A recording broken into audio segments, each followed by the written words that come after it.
it's not easy. It takes, first of all, awareness that it's the very thing that you don't want to look at, right? It's a shadowy piece, but like, it's a lot easier to move beyond something when you have accepted it and where you're at in the present moment than fighting it constantly. Welcome to the Huffing Spirit Podcast, where we take you from the sacred to the profane, from the serious to the silly, from the outer to the inner, and from the guru back to you. Join your playful podcast guides, Alex Hindley and Natalie Dick, as they bring you back to a grounded and more authentic approach to spirituality. Hey everybody, Huffing Spirit Podcast. We are back. Miss Natalie Dick, myself, Alex Hindley. We are back. Let's fucking go. LFG. It's been a hot minute since we've been together. So we're very excited to dive into this very special topic. Alex, do you want to introduce it? Yeah, so we've been racking our brains on what to talk about. And the thing that came up for us that resonated with us both was fixing fallacy. Yeah. It's something that there's something kind of going on in the water right now that the waters of the world that I think the cosmic waves and the waters of the world. Yeah. And I think this idea that we have to fix something kind of gets us into more trouble. Yeah. So, why are we talking about this? So my why, this is a hot button topic for me because I feel like it's layered into so many things that I feel rub me the wrong way about a lot of different, like especially the spiritual community. We're gonna get into this. Yeah, just the spiritual community, the structures of power to be, like everything that we see on television. It's the culture, it's the society. It's like every single thing that you see tells you are not good enough and that you need fixing, right?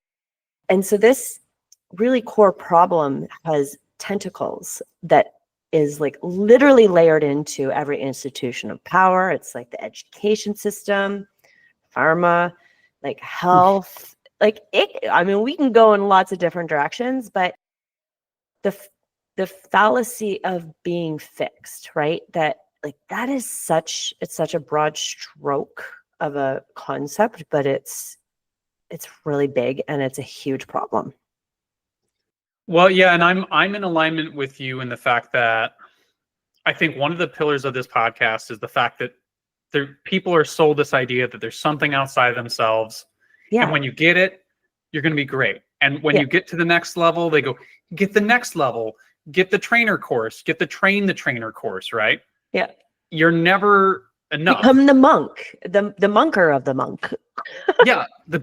Now get master level certification, right? So it's something that's alive in me at this moment because I get myself in trouble, one, when my spiritual ego gets involved and thinking that I know what's better than somebody else.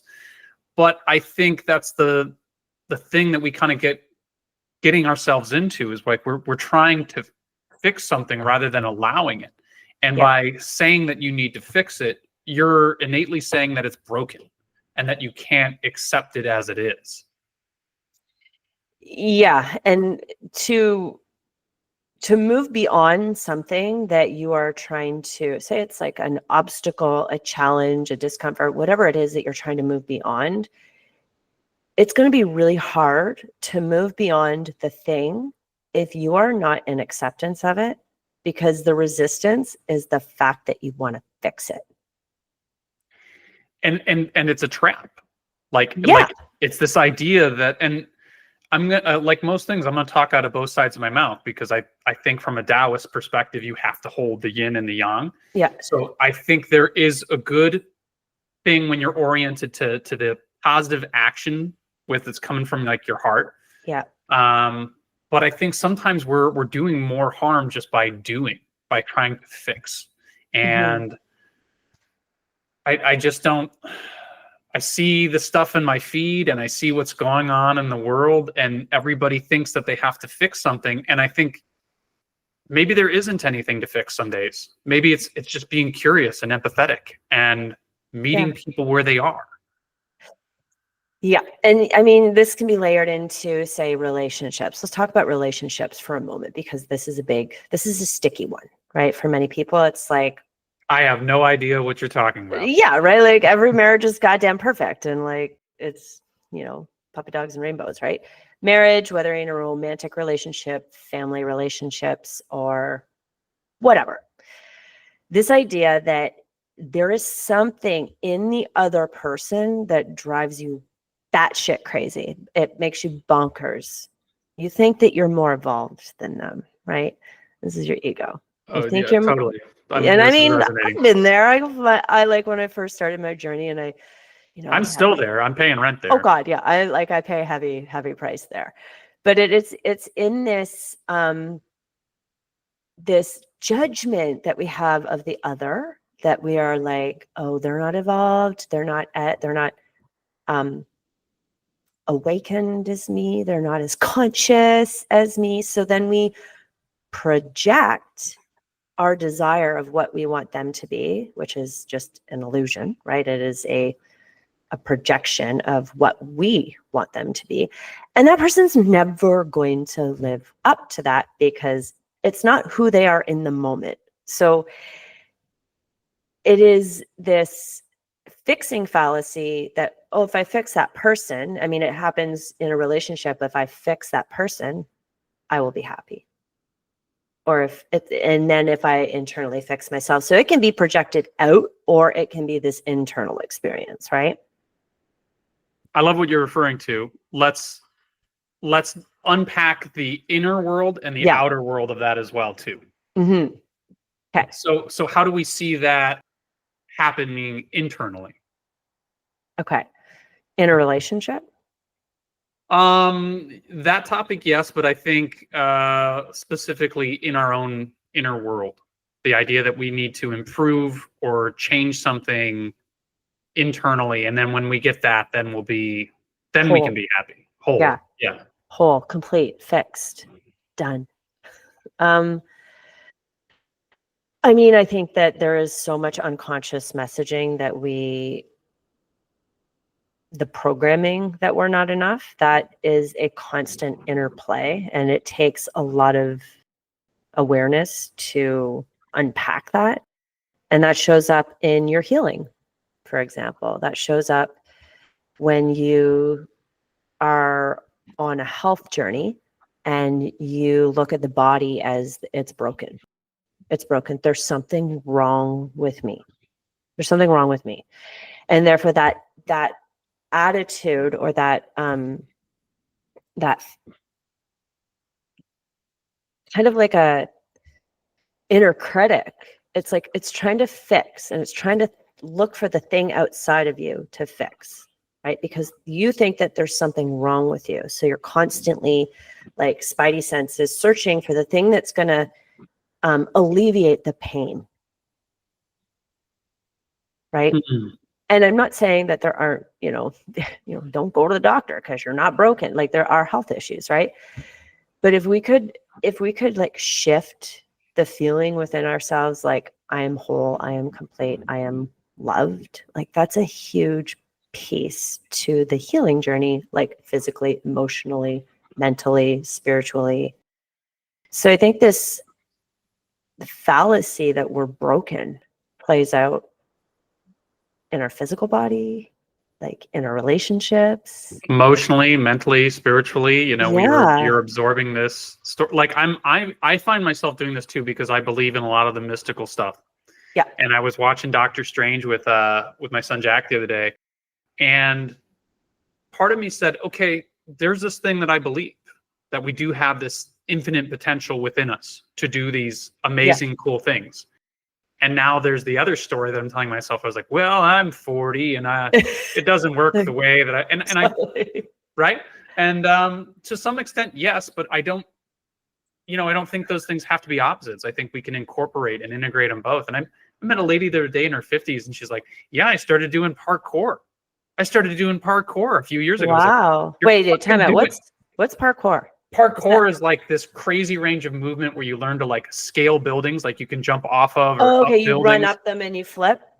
You can flip. Yeah, there's some flipping involved. It's like this body movement practice where like you're cat jumping wall to wall to wall to get up it. That's like one of the ranges of movement that so you're using your environment just to kind of play and move through. Yeah, very much like an animal. Like I said, if I had to put it in like an animal range of movement, I'd say it's kind of like a monkey. Like if you've ever seen like a monkey like hop up a tree, a cat like jumping. So should I take up parkour? Do you want honor your body in the process, but like it was just this great reminder that like we're told this story of ourselves that you're like, oh well, you're getting the best old. You're getting old. The best days are behind you, and that story. Yeah, it plays into this idea because we overlap it on a physical level, on a mental level, on a and professionally, I'm trying to get back in the workplace, and then you're like telling yourself this story now, and you're like, where the hell is this story coming from? Yeah. And yet, like, get me in a room, and I'm great. Yeah, and it's funny because it's the stories, which is just simply programming. It's not real; it's an illusion. The stories really take hold, and they're really like deep in our belief systems, right? They really, but when you get past those belief systems, like, okay, I'm 50 years old, I'm going to start parkour, like.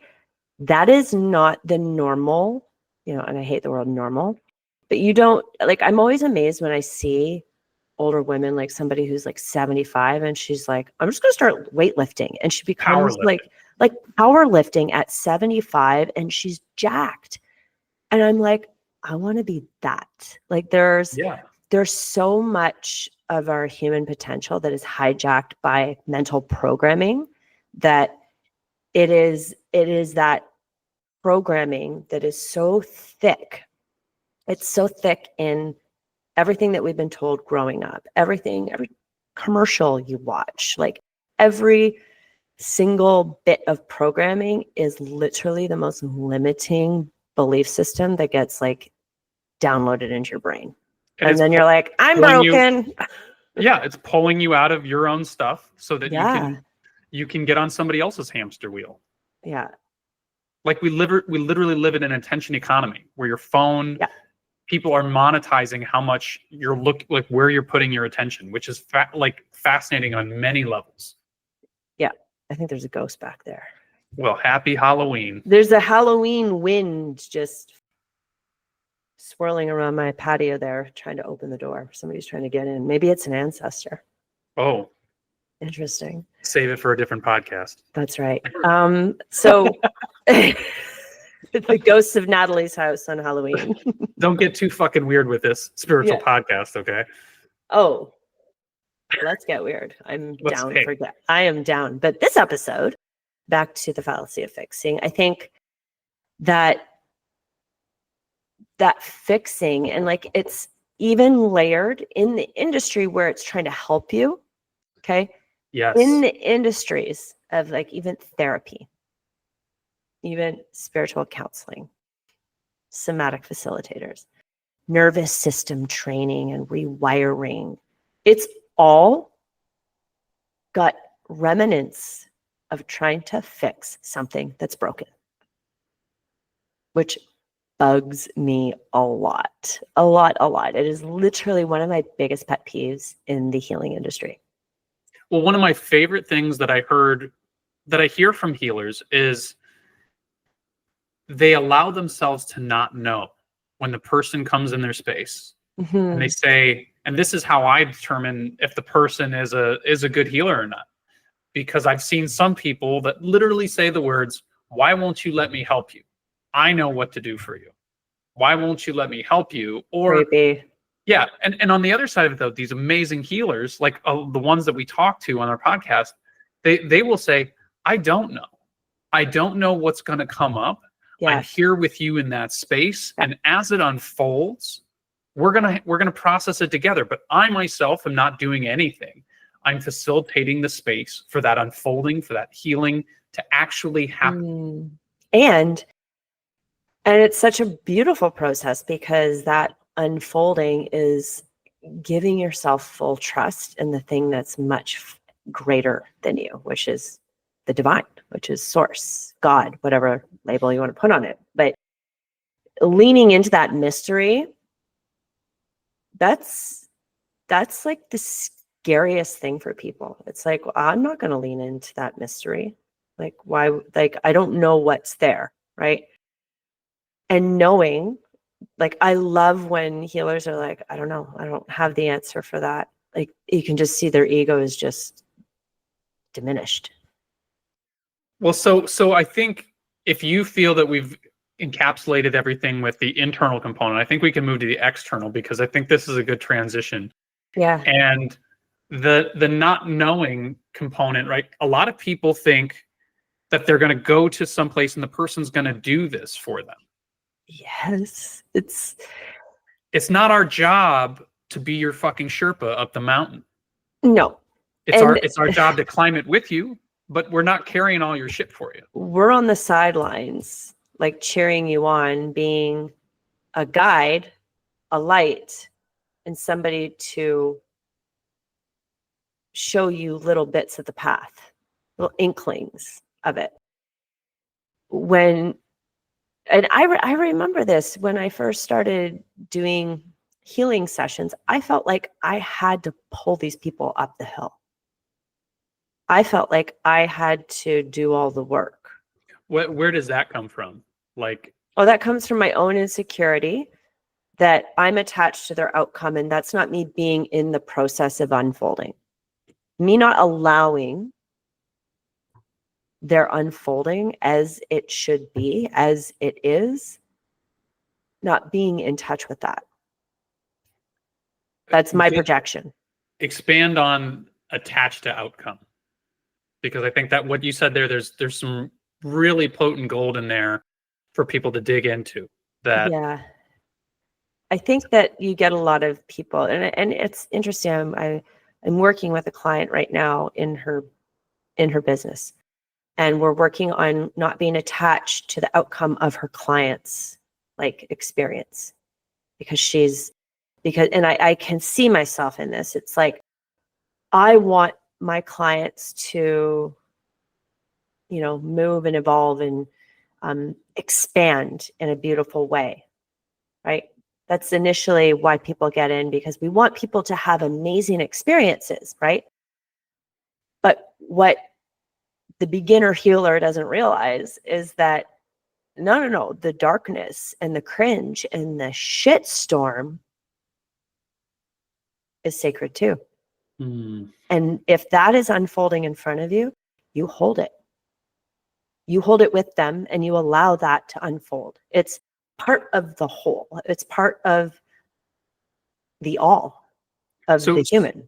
We talk about holding space a lot. Do we need to get into what holding space is or how we identify that? If you want to. I can't remember if we ever covered it before, and I want to make sure that, we're not, there's people that are listening to this that might not understand that idea. So I think for me, the idea of holding space means you and I are in session together. I see you as your infinite possible potential selves of everything right there. And I hold the area, the space for you to unfold and get ugly and messy if you need to, and you need to integrate some of these parts that you might not have been looking at for better complete wholeness of yourself and your understanding of who you are, what you can do. So for me, when I hold space, that's okay. I look at Natalie and I'm like, I love Natalie. She's my sister. This is the best of the best right here. And then everything else, like here, there's space to play, to unfold, to get messy. Yeah. And I'm not using any of that stuff that comes up as my judgment against her or you. Yes. Holding space is literally, in the most basic way, allowing everything to be as is, as it's coming through. And not intercepting and not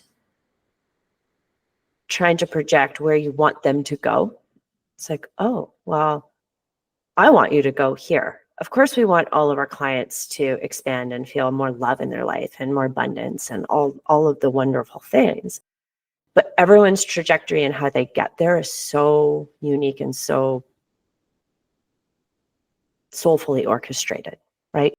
So when you are a healer that is interrupting that unfolding, you're not getting out of the way yourself and letting the divine lead that dance. Your ego is in the session trying to control and manipulate what is happening. Okay, and that's an interesting thing from the healer's perspective too. Yeah. Because you've done this training, Mm-hmm. you feel that you've been born different, you have this calling and you've been on this path. Here's where I'll say it comes in for me sometimes is you're like, I feel that I've spent all this money, I've acquired these skills, Yeah. I need to be able to show somebody that I can do something, right? Yeah. And that's the tricky part with the ego, because it can just because you're doing something spiritual doesn't mean that the ego is not like, hey, I look got how the fuck- answers. Look Yeah. at me. Look at me. Look at my inflated spiritual ego. I know everything about you and what's going to happen. Yeah, and some of the greatest shaman that I've seen aren't the ones that are like, look at the sun that I've made. It's like, no, you are the sun. Yeah. You are the light. And that's everything that I do on this path is to honor those teachers that came before me and the example that they set for that. Mm-hmm. And I have so much true reverence for what they do, but it's a fine line because you have these abilities, and especially sometimes you're working with skeptical people that are like, oh, energy, this is all woo-woo, this is bullshit. I don't work with skeptics because there's no opening. There's no opening. There's no way to move through something if your belief system is so blocked in unlocking things. That's like a dead end. Well, and I love what you're saying. So this touches on a great quote that I heard Ann Baker once say. Mm-hmm. Ann is super cool. If anybody knows Ann, she's got amazing meditations and she's always leveling up. She said, you can heal to the degree that you can change your story. Yes. And once you get going, and I had this conversation with some people the other day, is how do we determine one's willingness to want to change? And especially in the space, and maybe this is something that it irks me, maybe it irks you, is that people are using the language and we're all having like these cool spiritual talks, but when it comes down to it, there's not that many people that want to do the work. No. And here's the other, on the flip side, when you meet a skeptic, when you meet the person who thinks they want to change, but they're not willing to change, that you can still hold space and gently ask the right questions to open them up. Mm-hmm. But if they're not willing to open up, it is a dead end. You don't want to go in there, blast them with a ton of information and go deep right away. They're not ready to go deep. You really have to take the whole of the person and what is happening and understand where they're at and meet them there. Well, and especially too, because they may have had these, they definitely do. They've had these situations and experiences that they've armored themselves, and they only want to see the world the way that they see it at that present moment. Because the second you start to see something bigger than what you're currently looking at, then you have to acknowledge it. Yeah. You have to take it in. And it's so much easier to just be like, la, la, la, la, I don't see it. I don't believe you. But I don't know if you know this, like the difference when Freud and Jung had their falling out. No. Okay, so Freud and Jung were having their falling out. And Jung is one of Freud's prized students. Mm-hmm. If I understand it correctly, Freud is like, there is my unconscious and that's it. And Jung said, no, there is a collective unconscious that we are all plugged into. And it's got a whole level of psychic energy that you're not even acknowledging. Yeah. So the two kind of start riffing at this. And when they finally have their final confrontation and they're talking to each other, this book flies off the shelf and it hits the other wall.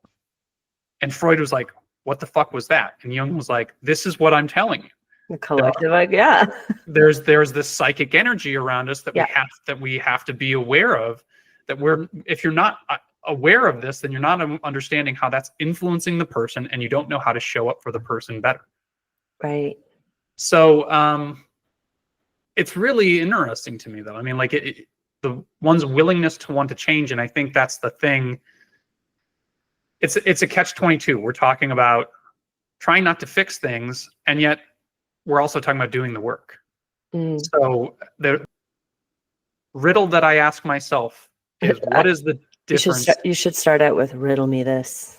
Oh, hey, look at you doing a comic book reference. Riddle me this. Anytime I talk about a comic book now, it's like, I don't know what the fuck you're talking about. I really don't even know what I quoted. What did I quote? Fuck me. You really? What is riddle? What did I just hear it from my mom? Batman. 60s Batman, the Riddler would say that. I don't even know what I'm talking about. Riddle me this, Alex. Keep going. Well, I was going to give you comic book points, and now I revoked them. So shit. Every time the comic book dumpster. Yeah, well, like I love like your response. You're just like, you fucking comic nerd. Like I'll talk about Lord You're of the Rings. such a nerd. Shut up. You like go deep into a story about comic books. I'm like, well, I can say why I think comics are so important. This isn't okay. We were talking about Jung. Jung talks about archetypes. Yes. All those right stories. Yes. Comic books are today's mythology. They are. Yes, and Jung was big on mythology because it was these lessons of what they're trying to teach us. So if you listen to Greek mythology, it's all tragic, and they're trying to tell somebody the story. Like the story of Icarus is about your ego. You get so fucking talented, you make these wax wings that you can fly, and you actually go to the sun and you end up melting them, hence flying too close to the sun. So there's these lessons there, and I think what comic books are they're pointing to this greater thing, this greater, I mean, it's a little bit diluted, but it's pointing to, it's today's mythology. Yeah, no, it's got all the depth and storytelling from our ancestors in there. Yes. So that was I really have sidetracked us, and I don't know how to get back on. Now riddle me this. Okay. What was the riddle? Oh, thank you. Wow. Wait, hello? Where'd you go? Thank you. I was like, well, you have to ask a question after that. The riddle is, what is the difference between self-acceptance and self-improvement? Oh, I love that. Well, in order to improve, you have to have self-acceptance. You're not going to improve if you don't accept the parts of yourself that you don't like. It'll be short-lived. That's what I've come to the conclusion with as well. Mm-hmm. And it's interesting because I'm doing a women's group program. It's called the Devotional Woman, and it's all about like restoring your relationship with the divine. And we're on a part in the course where it's all about acknowledgement and acceptance. Okay. And acceptance is, I think it's one of the hardest things for people to grasp on their healing path, or whether, whatever obstacle, challenge, situation that somebody's in and you hate it. Think about it. Think about something that you absolutely can't stand. It brings up like a visceral disgust in your body. Okay. Something in your life where you're just, so like there's a charge there. Okay. Mayonnaise. Do you really hate mayonnaise? I don't get it. What about mayonnaise on French fries? That makes me like, that's what Montrealers love it. I'm like, it's disgusting. Anyway. Okay. Maybe something a little bit more deep, not mayo, but take something that's like really intensely charged for you that you are really trying to move beyond. Okay. You're really trying to move beyond the thing, but you're in resistance to the thing. That's the charge. You're in such resistance to the thing that you are doing everything in your power, which creates a lot of energy in your body. Okay. And it can take a lot of energy. That's what I meant. Actually, no, it doesn't give a lot of energy. It takes a lot of energy because you're in resistance to the very fucking thing that you're trying to run away from. You're just like, I fucking hate this thing, right? What if you sat down and you looked at the thing and you're like, I'm going to accept myself that I do not like this thing. And you go more into acceptance. I'm going to accept and acknowledge, and then you actually feel it in your body. And you are in such deep acceptance of the very thing that you hate so much. When you start to accept that that is what is happening in your life, it is then that you can actually start to move beyond the thing. That it is the thing that you're resisting so much that it takes so much energy from you. It's like you're running away from it. It's like the thing you don't want to look at. Right? So when you accept it, it is like, and when you kind of do it and invite your body along for the ride, when you do this, it is like a wave of relief and softening. You're like, oh, that fucking thing that I've been like running away from my whole life. I just have to accept that this is where I'm at. This is the very thing that is in front of me, and look at it and accept it. It's a huge piece. It's huge. I hear that. And, what you're saying is hitting a lot of visceral notes for me. And I wonder, yeah, I'm somebody that I think I'm doing the work. So, yeah, I think that. But I'm still stuck on some stuff. Oh, hello. So am I. We all are. It's not easy. It takes, first of all, awareness that it's the very thing that you don't want to look at, right? It's a shadowy piece. But it's a lot easier to move beyond something when you have accepted it and where you're at in the present moment than fighting it constantly. Yeah, I can hear that. Yeah. I can also hear I can feel it in my body. I can feel where I'm getting tight, and I can hear the resistant stories of why you don't want to do that. And here's what always comes up in the one of our live sessions. It's like, well, if I accept this, then I'm going to get more of it. So it's the ego. Like, if I accept this thing that I hate so much, if I accept being in the place where I'm at with this thing, then it's like I'm giving up. It's like I'm giving up and I'm just becoming complacent with the thing. And so it has all these feelings of giving up, weakness. It's not the fight to move beyond it. It's the acceptance, which is, it's counterintuitive to accepting your brokenness. I don't want to accept my brokenness. I don't want to accept the thing I'm trying to run away from. It's the very thing that is it's like the antidote to fixing, accepting. Yeah, and it brings me to that adage, you're not a human being, you're not a human doing, you're a human being. Yeah. And we've been doing for too long. God, yeah. And to just be and to sit with, and it's not always comfortable. I'm not a master at it. None of us are masters at anything.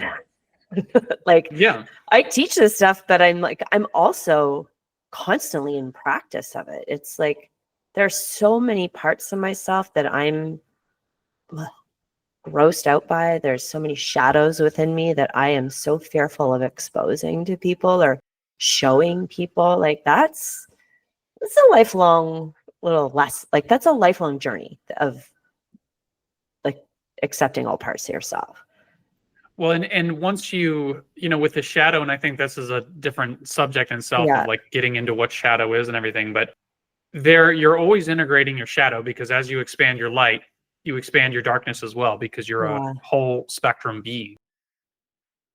But my struggles that I really have is where you have this crazy aspect of yourself where you're like, I sure shit can't say that, because I'd get thrown in a straitjacket or something if you say that out loud. Yeah. And say it. I'm just kidding. I'm just kidding. Don't get me started on the Amish. Okay. No, the don't worry, they're not listening. It's okay. Yeah. So once you accept that part, there's kind of this like release of you get that energy back because you're integrating it. But then there's another bigger, badder part that emerges as you go further down the path. What is it? Well, that it's a different, uglier part of yourself because you keep your darkness expands too. You're like, I'm gonna look at this ugly thing and accept it, and then it's like, oh, there's more ugly. There's more, and like it goes on. However, that's your evolution right there. Well, and I think this goes back to fixing fallacy, but mainly like a fallacy as well too. That like the us and themness.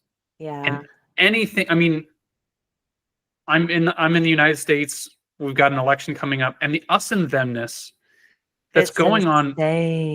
It's insane, and it's bonkers. And the second that people are baiting you with, we're the good guys, they're the bad guys, they're idiots over there, we've got to figure it out. That's like a system that's been happening for like, I feel like centuries, and we're still in the divide and conquer, divide, conquer, divide, conquer. Yeah, because we don't see them as ourselves. And they are separate than us, and therefore we are better than them, we are smarter than them. Yeah. And that's the very thing that's hurting us the most. And if this is how divided we could get internally, like it's really not, this is like art of war stuff. If you do most of the damage mentally before the war starts, you've already won the war.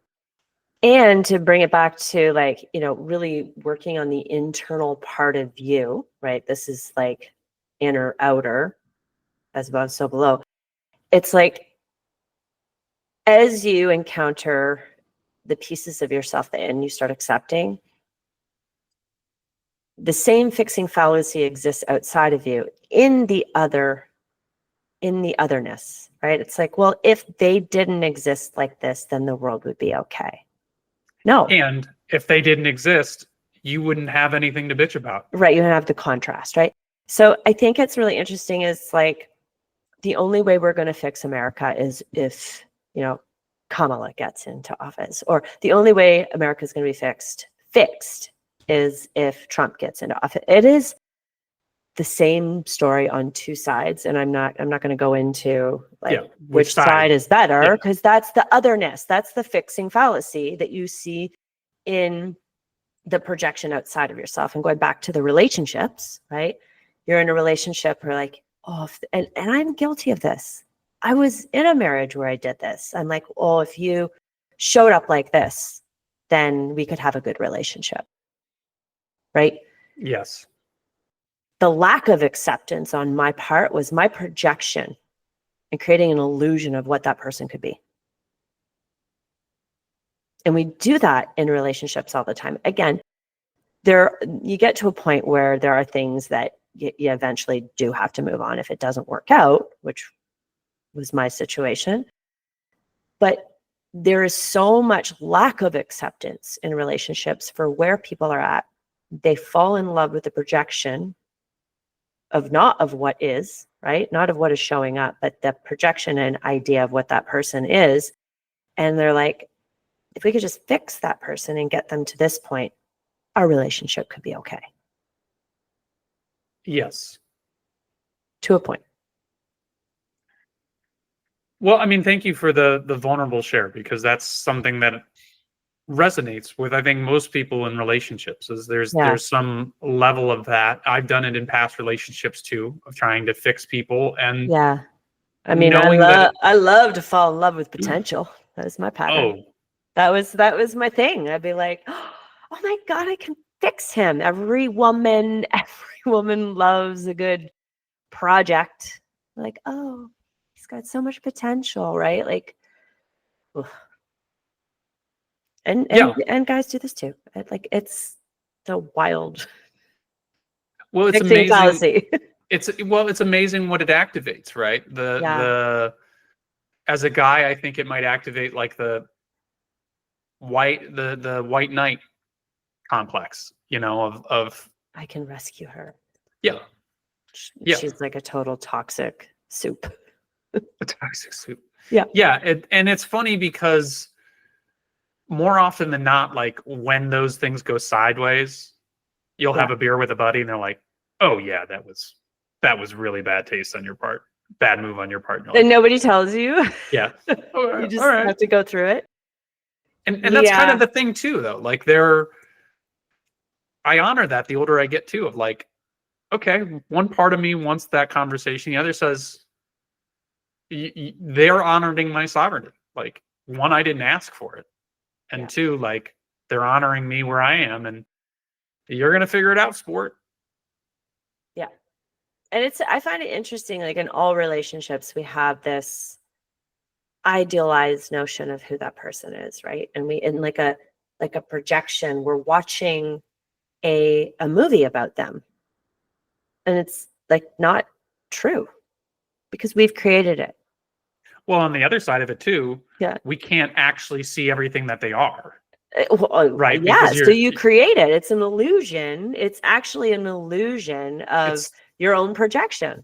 Yeah, it's like funhouse mirrors. So like there's the thing you think they are, right? Yeah, like and then there's like so many, like I've worked with a lot of women who have been in abuse structures.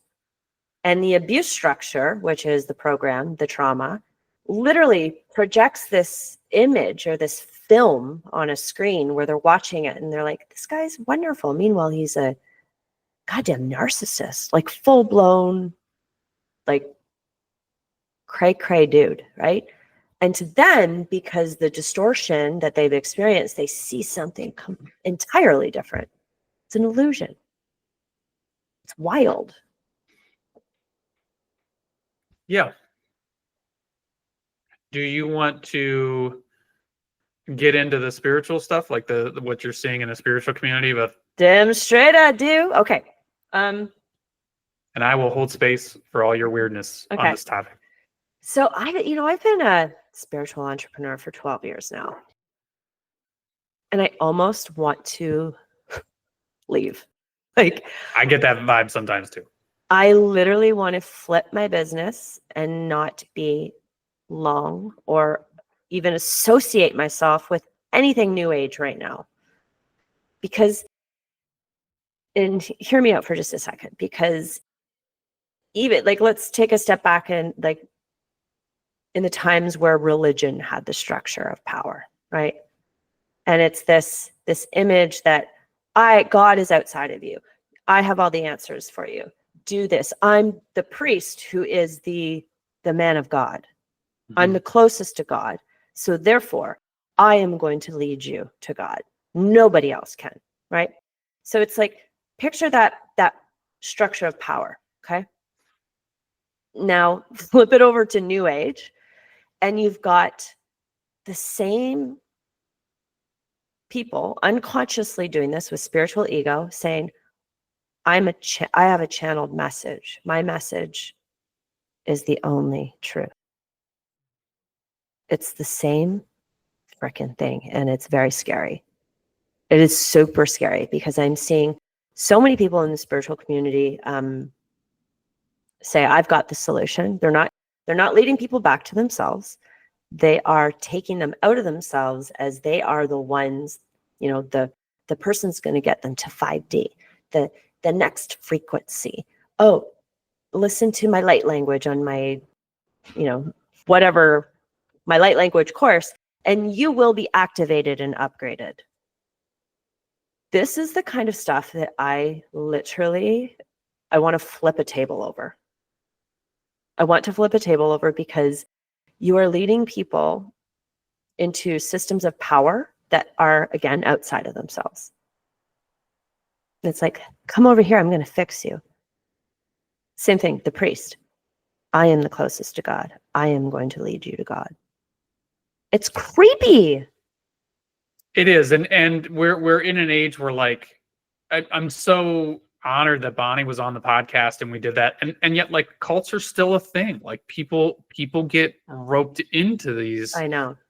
And I'm not saying that the whole New Age community is all bad. This is not. I'm just feeling really I feel like there is there's an illusion about it that I think it's starting to be exposed in certain ways, that I'm feeling, that I'm seeing, that, even certain spiritual communities, like if you don't have this type of ritual, or if you don't have, the feathers and like the whatever, it's the costume, whatever you want to say, whatever,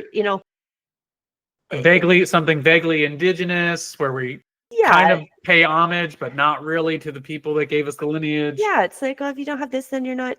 And I'm like, anyway, so I think that this is something that really bothers me, and I'll even break it down to even different modalities. Like, for example, breath work.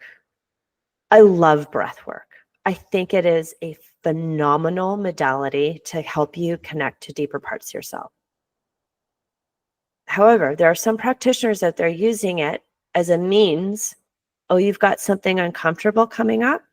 Oh, you're feeling dysregulated. Do some breath work to push it away. It's a bypassing mechanism. It's a bypassing mechanism. You can use meditation in the same way. Oh, I'm going to meditate, float up in these higher frequencies, and I'm not going to pay attention to my body. And where it's even nervous system work. People are using nervous system. I've got to control my nervous system. Your nervous system, the capacity for your nervous system is the ability to feel. It's not to not feel. It's not to control it, right? So it's like, I'm going to control it. Therefore, if I have a momentary bad feeling, I have to change it. I have to do the breath work to push it away. I have to do the shaking to discharge it. And I use all of these modalities, but it should be used in a way that brings you deeper into the parts of yourself to feel an open capacity versus not feeling. Suppressing, or repressing. And there are some people out there that do that. And an additional perspective to that is sometimes you have to get shit done. And true. Like spiritual people, sometimes just be like, oh, the fucking moon is in retrograde or this or that. And you're like, yeah. And you got to fucking make the donuts, dude. Like it's, I have so much to say about that too. Yeah. So where I'm going with that is like, it's what Natalie and I are saying is, it's not a one or another thing. It's like, sometimes you do have to get stuff, and it is good to know how to regulate your system to better focus your emotional alignment to get something done, because lose your shit on your child in that moment, like that 100%. And as somebody who's like getting more and more sensitive to energy, like there's days that you're just like, I could feel like I could barely get off the couch some days.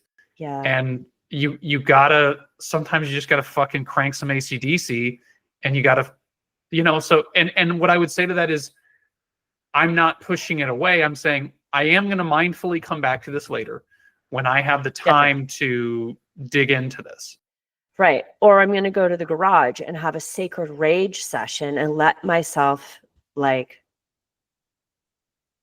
nothing like throwing on Rage Against the Machine and allowing yourself to like. What's your favorite Rage Against the Machine song? I don't know. I just use that as an example because everybody would kind of understand it. But even going back to the energy update crew, like the people who are like, oh, the energies are, I mean, yes, I get it. The electromagnetic. And I check this shit out too. I check it out all the time. I love it. I follow it. However, every day there's an energy shift. The election in itself is an energy shift. Like, yes, there are solar flares. Yes, there are, the electromagnetic field of the earth is shifting and changing in frequency, 100%, right? But there are people that are just putting out energy reports constantly, and then people are seeking it and being like, oh, confirmation bias. I feel this because of this. And so it's like they are seeking it out. And I'm like, how about you check in with yourself first, see how you feel, and maybe you'll find an energy report that maybe confirms your inside state. Make sense? Yes. Sorry, I'm on a big rant about this. I have a sweet client of mine who we Hopefully kind of doesn't listen to the podcast. No. Her and I were like on this Okay. rant together, being like, because she is healed from being in a religious cult. She's left like the religious side of things, and her and I are, and I'm like a person who's like maybe leaving the new age. I don't even know, but and so we're like, where's the middle ground here, where it's like, do you know what I mean? The middle ground of like the new age and the religious people, like where are the people that are just like really grounded in themselves and their realness? That's what I'm like really hoping for. There's a lot of shaman theater. Yeah, totally. That is such a good way to put it. Shaman theater. Like welcome back to this episode of Shaman Theater. And can you actually start an Instagram page called Shaman Theater, and just like that's your channel, and you just get on and do skits about being a shaman and then like a new age shaman? I don't know how much material I would have for it. I definitely have enough for like 10 or 20 videos, but you could do like 3 and then change up anyway, sorry, go ahead. No, I have such reverence for the healing space. And I have really? From a young age, my grandfather instilled in me that like we are so much more than we can comprehend. Yeah. And so again, I think of myself as a Taoist by nature. The yin and yang is the AC/DC current that goes through everything. And so if I had to boil it down for some people, I would say on the one side of it, you're a grain of sand, like you're nothing. Yin. Yeah. Yang, you are the whole everything. You are a god. You are this creator. But the second that I tell you that you're a god creator, in mini holographic version of the infinite creator that made you, that creator wants you to be this amazing creator because it's the best example of who they are as your maker, rather than some petulant little person that's like, you didn't pray to me today. You know, like, what a bitchy god that would be. Like if you got to God and he was like, she was like, there was a lot of days you didn't pray to me. Like you'd be like, go fuck yourself, man. Sounds like the Catholic Church will just burn you at the stake. So right? It's like, what I'm saying is like you're both of these energies. You're the grain of sand and the God, the creator. You're not one or the other, but the job of the Tao is walking that middle path between those two energies. And those energies flow through you in equal parts. But the second I tell you that you're your own creator, well, now that's a shit ton more responsibility. It's not just like, I go to a place on Sunday and you tell me what to do. Thank you. Okay. It's like, what are you doing with your thoughts? What are you doing with your mind? What are you doing with your action? How is your heart? It's like your sovereignty, like your full sovereignty as a soul, right? It's a lot of responsibility. Totally. And you could see where people just are like, no, you know what? Maybe I'm not ready for that. I'm going to throw all my cards in that leader over there. And here's another thing that I think that needs to be addressed or called out. It's like, for me and you and me, we have like really deep conversations. Like we go into the spaces of like aliens and like interdimensional like beings and stuff. Like my inner world is absolutely buck wild, and I love it. And wait, I love going there, and it's so true for me. But I am not going to take that guide who is speaking to me and telling me what is truth. I'm not going to take that and say, hey, I've got the truth. This is how things are in the world. This is what's coming. This is how you should be. That's a dangerous line. And there's a lot of healers out there channeling information and then projecting that out, because it's an internal subjective experience. And there is very much truth to that experience. But you don't take that and bring it out as the truth. It's a truth. A truth for you that can go through many lenses of distortion in your human experience, okay? So there's a lot of people out there that they bring in information from a channel of divine beings, angelic realms, whatever it is, and they bring that information out. I think that's wonderful. I follow some of those people. But as soon as they start saying it's the truth and the only truth, this is where it gets weird and culty and religious. That's my limit. Well, before we were talking to our wonderful virtual assistant, Kaylee, and she said that we should go deeper on stuff. So do you think we've been going deep enough on this subject? Have we left any stone unturned? No, I think that we've gone deep enough, but we'll come back to that. Like what, and I think it's really cool when we start to honor our internal experience. And this is like one of my favorite things is like when I'm leading women, I'm bringing them into their body and bringing them into their own experience of, do they have a spirit guide?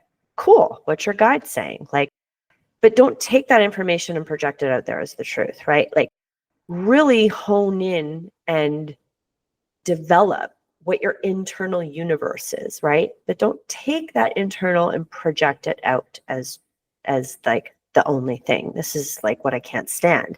But I mean, my inner world is just like the things that I experience, the mystical experiences that I have, even you and I have had.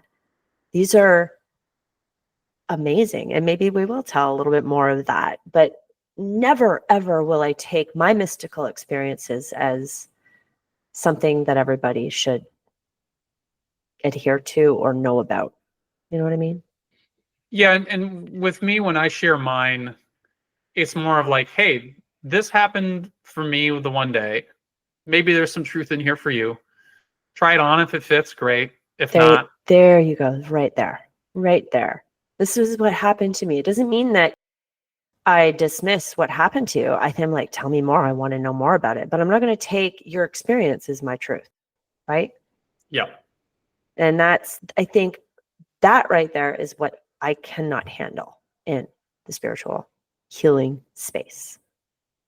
And again, it goes right. You as above, so below. But on the micro level, you're talking like, how do I check my ego? And you could see where like some of this stuff expanded in a age of internet, social media area that we live in, how you do have to prove yourself and you have to try to differentiate and show that you're different and you have some cool new slice of the divine that nobody else has seen, right? And that's your take and that's your brand. Yeah. So when you compound the business effect of what's going on with your spiritual ego, like you're doing spiritual blow, right? Like your fucking spirit's like, wow, look how many people like me and they're resonating with my shit.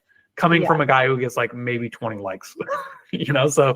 Yeah, no, I hear you on that. Like, and you know what, there are, there's really beautiful channels out there. Like Paul Selleck is a wonderful channel. Like I do enjoy him. Yeah. I think it's Dr. Gilbert. He is, I don't know, I forget his last name, but there are. I like Bashar myself. Bashar, like these are masters, right? These are masters that are channeling purifying themselves, but like they are such a channel for source energy of themselves, and it's coming through out of love. It's coming out of love, right? It gets tricky when the ego gets in there, right? And that's when you can feel it. And I feel a lot of that in the spiritual healing space, that I might just flip my business and become not spiritual. Well, which I can't because that's who I am. You'll always be spiritual. You just might not identify as such. But let's get into homework for how people can. I'm not really sure where to go with this. I might have a few different ideas, but what are your thoughts on what homework should be for this? Acceptance. Didn't we already do something with acceptance? Yeah, but that's the homework. That could be the homework for people. Like, take the thing that you hate that is really tripping you up in life. Could be a relationship, could be money, could be a job that you detest, could be the lack of the job that you detest. It could be your husband, your wife, your kid that's really challenging you right now. Okay, kids are wild animals, right? What is it? What is the thing that's really tripping you up and causing you major discomfort? Okay. I want you to sit with that thing. Let's say it's a child. Okay. The kid's bugging you, kid's causing you a lot of grief, acting out, and they're a teenager, whatever. In your mind's eye, sit with that child. Okay. And say, I fully accept you and your behavior for all that you are right now. And I'm not going to try to fix you. I'm not fixing you. I'm accepting you and your shittiness. Sometimes kids can be shitty, right? I am accepting you in your whatever behavior, whatever. Yeah, I don't know if we want to say shittiness, because I feel like that'll add another layer of like kind of judgment on it. Like, well, no, you don't have to say shit. I'm giving an example. You're going to have an example of like bad behavior, okay? And pay very close attention to how your body feels when you start to say, I accept you. You're going to feel resistance in your body. Okay? It's going to be a visceral response. Track it. Pay attention to that feeling in your body and where that resistance sits. And you may have an emotion. You may release. There's a part of you that doesn't want to accept it, right? But just witness yourself through that process of acceptance and keep doing it every day, and you will feel relief. For 5 minutes a day. Just 5 minutes. Let yourself go there. Let yourself go to the space of accepting the thing that you hate. It's interesting. It's not easy. Well, I don't want to go too far down a rabbit hole when we're wrapping this up, but when I'm fascinated with religion, and the fact that when you get to the deeper levels of many religions, they're all pointing to the same thing. 100%. And very basic principles. Acceptance, they are, but forgiveness. But some people think that this brand only knows that secret, and you're like, well, that's only been around for a few thousand years. This one's got. Where I'm going with that is something like Jesus and Buddha. They both share similarities in their stories of their moment of enlightenment. They met a devil of some kind, right? Jesus sat with the devil in the desert. Buddha sees Mara the night before his enlightenment, and he just sits. He doesn't do anything. He says, I see you, Mara. Yeah. And maybe this is just it. It's just sitting with it and not trying to fix it. Bingo. Accepting it. I'm not going to fix it. I'm going to be with it. And being with it is accepting it. Yes, and doesn't mean you have to tolerate it, right? It doesn't mean you don't have boundaries later. Yeah, or if you can accept it, accept the fact that you can't accept it. Accept the fact that you can't accept it. I love that. Yeah, just be like, if you're having so much resistance, be like, I accept that I can't accept this thing. That's awesome. A great starting point. And it's a great ending point to wrap it up. That's right. I love this episode. Thanks so much, Alex. Yeah, I had a feeling we were going to get a little raw, get a little real with it. So thanks for showing up and bringing your magic. You too. Thank you, everybody, for being on this really fun podcast ride with us. And we are always so grateful for you and listening. Thank you for being you. I can't say better. Thank you. All right. See you next time. Catch you next time. Bye. Bye. Thanks for listening to this episode of the Huffing Spirit Podcast. Remember, you are your own teacher. Take what resonates and leave the rest. For more info, follow us on Instagram at Huffing Spirit Podcast and subscribe on Spotify or iTunes. Bye for now.